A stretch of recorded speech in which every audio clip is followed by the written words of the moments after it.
Let me tell you a little bit about our locals. I'll try not to spoil anything for you. Why don't you figure out some of them for yourself?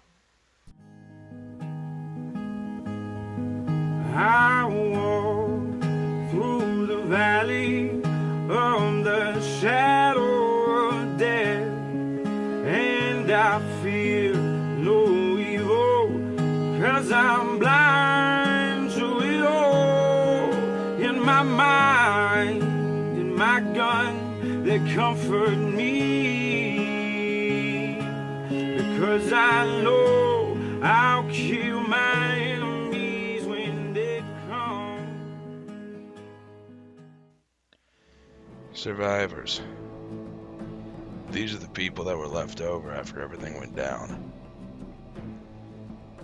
School teachers, police officers, regular people just like you and me. They like to keep their heads low and only come into town whenever they need supplies or a friendly face to speak to. Though that's not really the safest thing to do these days. You can't trust a lot of people.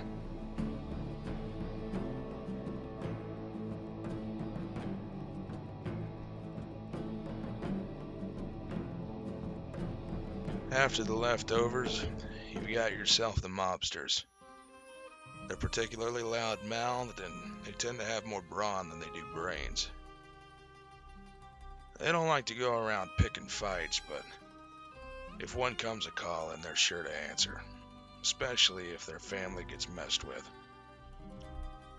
If you see them coming your way, take my advice. Roll into the nearest ditch you can find and pray to God they're not after you. After that, you've got yourself the traitors. These are the people you could really benefit from hanging around with. Most of the time, these folks are protected by someone with a little more influence and a lot more firepower than they have. So that's why I say the first time you interact with these traitors, you might just want to think twice about haggling the price down. You might just get your ass kicked.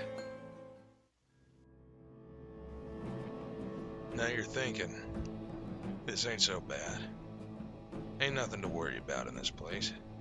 Everybody can be fine and dandy, you just gotta let them have their space.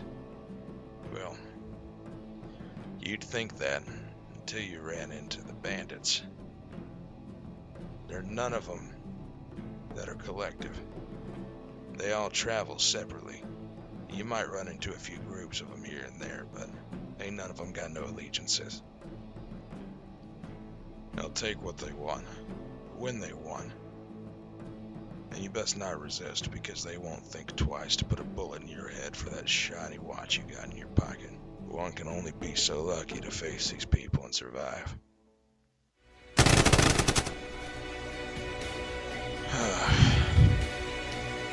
In this new life that we're forced to live in, you've got a million choices to make. But it always comes down to one thing. You can leave the odds to time and fate, or you can tip the scales yourself.